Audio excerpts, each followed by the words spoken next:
they really understand that you're a brand, why they should pay for it, how they're going to benefit from it. Welcome to Unstoppable Podcast with Harry Sardinas, inspiring conversations with influential millionaires, investors, thought leaders, entrepreneurs who are making a massive difference with their innovative products and services, and sharing the challenges and wisdom of how they sold their first million.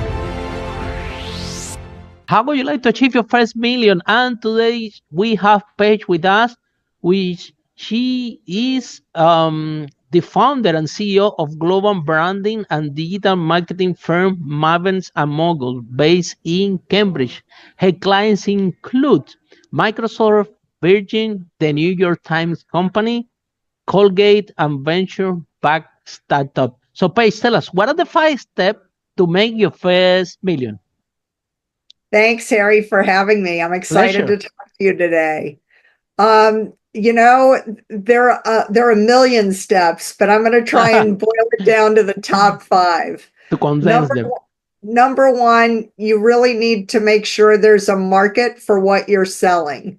So you need to do market research. It doesn't need to be fancy or expensive, but you need to make sure there's a market for your product and service and that they're willing to pay for it.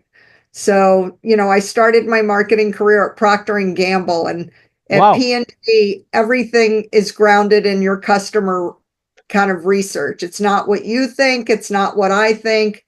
It's what does your customer think? And are they willing to pay for it? So start there. Then,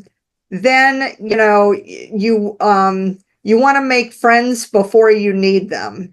So you need to find people who you build those relationships with, and plant like a million seeds. But you need to give before you get. People don't want to, immediately start buying from you until you have a relationship. People buy from businesses and people that they know, like, and trust. So you have to build that relationship from the ground up. And in my experience, if you invest in those relationships and nurture those leads, they will be with you for the long term. It's not a transaction, it's a relationship you're trying to build.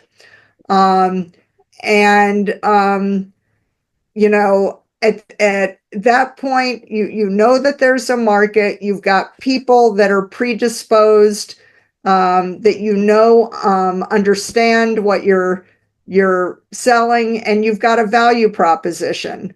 So there's something unique, special, and different about your offering versus the competition.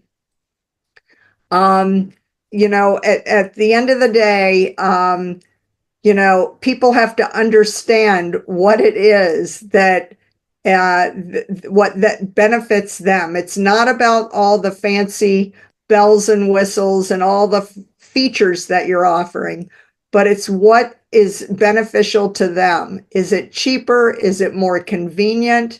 What is it about your product and service that's going to make their life easier?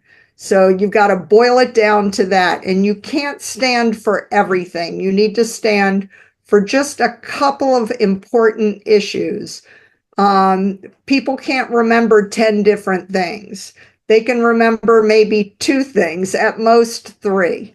So, you need to get your elevator pitch and your value proposition so that it's crystal clear to them what's in it for them.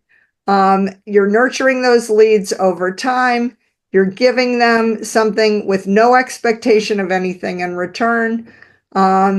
If you do all those things correctly, I think you've laid a great foundation for a business that's going to be sustainable for the long term. I think a lot of people they get so wrapped up in what they're trying to do, what they're trying to sell. People don't like to be sold to. They love to buy things, but it needs to come kind of from the inside out so that they really understand that you're a brand, why they should pay for it, how they're going to benefit from it. Follow us for more interviews with world's most influential, audacious entrepreneurs that overcame challenges and adversity, providing you with the blueprint of how they sold their first million so you can grow your business exponentially.